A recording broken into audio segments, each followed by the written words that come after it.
জুতোটা বেস্ট, তাড়াহুড়ো করে লাভ হলো না। হ্যালো এভরিওয়ান, গুড মর্নিং সবাইকে। কেমন আছো সবাই? আশা করি সকলে ভালো আছো আর সুস্থ আছো।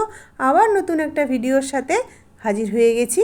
তো সকালবেলা মেয়ে উঠেই বলল যে আজকে ও তাড়াতাড়ি অফিস যাবে। তো আমি সবে ছেলে বেরিয়ে যাওয়ার পরে পুজোতে বসেছি। তো উঠেই বলছে, মা আজকে আমি কিন্তু তাড়াতাড়ি অফিস যাব। রাত্রিবেলা বলে রাখলেই হয়, তাহলে আমি সেভাবেই কাজ করতাম। তো অগত্যা আমি ফটাফট করে রান্নাঘরে ওর আগে, যেহেতু ওর মানে রান্না হয়ে গেছে কিন্তু টিফিনটার জোগাড় হয়নি। কালকে রাত্রে মানে বাড়িতে আলুর পরোটা হয়েছিল, তো মেয়ে তো রাত্রে ভাত খায়, অফিস থেকে এসে কালকে ভাত খেয়েছে। আলুর পরোটা একটা খেয়েছে, আর ওর জন্য আরেকটা রেখে দিয়েছিলাম সকালবেলা ফ্রিজে, মানে রাত্রেই ফ্রিজে রেখে দিয়েছিলাম, সেটাকে সকালে ফটাফট করে ভেজে দিচ্ছি। মানে এত তাড়াহুড়ো করছে ও, স্নান ফান করে রেডি হয়ে বসে আছে, এবারে খেয়ে দিয়ে ও বেরিয়ে যাবে। তো ফটাফট করে আলুর পরোটা করে দিলাম। আর ওইদিকে চা বসানো হয়ে আছে, এই যে চাটা ফুটে গেছে। আর ওকে এই যে আলুর পরোটা দিয়ে দিয়েছি আর চা দিয়ে দিয়েছি, একটু সস দিয়েছি। আর আমি কিন্তু ওই যে শশা, কাঁচা ছোলা, পেঁয়াজ দিয়ে মুড়ি খাচ্ছি। আমি আলুর পরোটা এত সকালে খাবো না, আমার এমনিতেই খাওয়া বারণ আছে ওগুলো। তো কালকে একটা রাত্রে খেয়েছিলাম আলুর পরোটা। তো ওখানে সমস্ত কিছু আমার জলখাবারটা বেড়ে দিয়েছে, মেয়ের খাবারটা রেডি করে দিচ্ছি, কারণ ও তো ফটাফট করে আলুর পরোটা খেয়ে চাটা খেয়ে বেরিয়ে যাবে। এই ওকে ওই যে শশা, পেঁয়াজ কুচি আর ছোলা টোলা দিয়ে যে স্যালাড হয় ওটা করে দিলাম, একটু চাট মশলা আর বিটনুট দিয়ে দিলাম। আর করেছিলাম আজকে রুটি আর সোয়াবিনের তরকারি। তো এটাই হচ্ছে ওর অফিসের টিফিন বা জলখাবার বা লাঞ্চ যাই হোক। আর ছেলেও ওই এটাই নিয়ে গেছে স্কুলে। তো ফটাফট করে ওর ব্যাগে ঢুকিয়ে দিলাম। আমি অনেকদিন বাদ আবার এই চ্যানেলে ব্লগ বানাচ্ছি। আমি এখন অফিসের জন্য রেডি হয়ে গেছি আর বেরোচ্ছি। অফিসে দৌড়তে একদমই ব্লগ কিছু বানানো হচ্ছে না। তো আজকে ভাবলাম যে অফিসে বেরোতে বেরোতে ব্লগ বানানো যাক। কতক্ষণ কন্টিনিউ করবো জানি না। তো আপাতত বেরোচ্ছি আর রেডি হয়ে গেছি। এটা হচ্ছে আমার আউটফিট। শুজ পরবো বা অন্য কিছু পরবো, বাট বর্ষার জন্য আমার মনে হলো এই জুতোটা বেস্ট। আজকে আমি খুব তাড়াতাড়ি বেরিয়েছি অফিসের জন্য, কারণ কদিন ধরে আমি খুব লেট পৌঁছাচ্ছিলাম। তো এখন আমি রেডি হয়ে গেছি, চলো অফিসের দিকে যাওয়া যাক। রাস্তায় যেতে যেতে যতটুকু ব্লগ করতে পারবো ততটুকু করবো। তো চলো।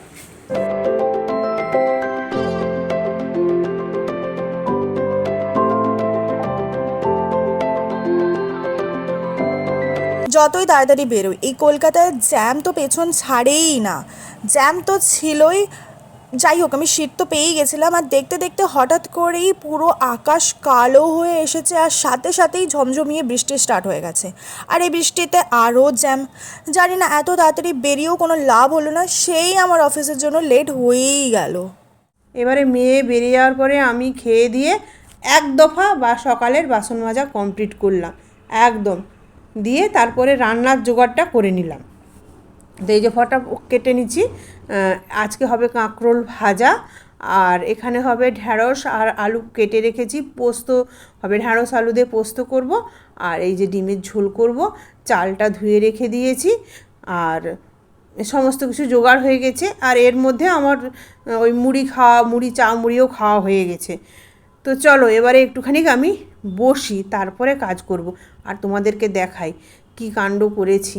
এই দেখো রোদ উঠেছে আজকে 3 দিন পরে, একদম ঝলবলে রোদ, মানে ভালোইভাবে রোদ উঠেছে।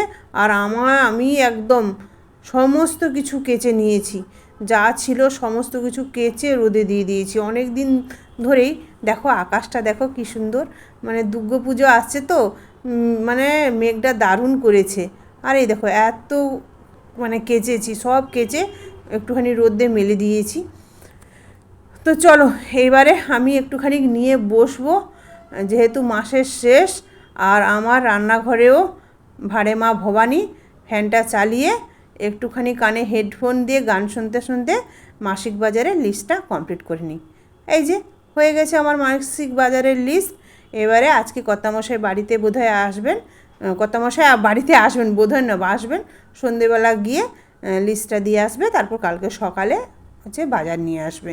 এই হয়েছে এখনকারের মতো পরিস্থিতি। তো চলো ফটাফট করে এটাকে রেখে দিয়ে এবারে রান্নাঘরের দিকে দৌড়ই। তো এখন প্রায় বাজে 1:30, আমার রান্না কমপ্লিট হয়ে গেছে। এই যে গরম গরম ভাত, আগেই বলেছি কি রান্না হবে, তবু একবার দেখিয়ে দিই। এই যে কাঁকরোল ভাজা আর ঢ্যাঁড়স আলু দিয়ে পোস্ত, আর এই যে একটুখানি ডিমের ঝোল। আর এই হচ্ছে আজকে আমাদের দুপুরের ভাতের মেনু। এটি দিয়ে আমাদের ভাত খাওয়া হবে।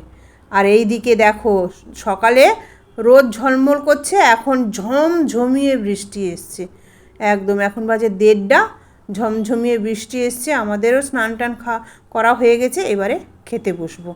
তো চলো, তো গুড ইভিনিং সবাইকে। ইভিনিং নেই, এখন অনেকটাই রাত হয়ে গেছে, বেজে গেছে প্রায় 8:30। আর আমিও রান্নাঘরে চলে আসলাম। আজকে ফ্রিজে একটু পনির ছিল, করব চানা পনির। তো এই যে পনিরটাকে ভেজে নিলাম, তারপরে গোটা গরম মশলা, জিরে, শুকনো লঙ্কা ফোড়ন দিলাম, তারপরে কুচনো পেঁয়াজ আর চেরা কাঁচা লঙ্কা দিয়ে একটু নুন দিয়ে ভালো করে ভাজা ভাজা করে নিলাম।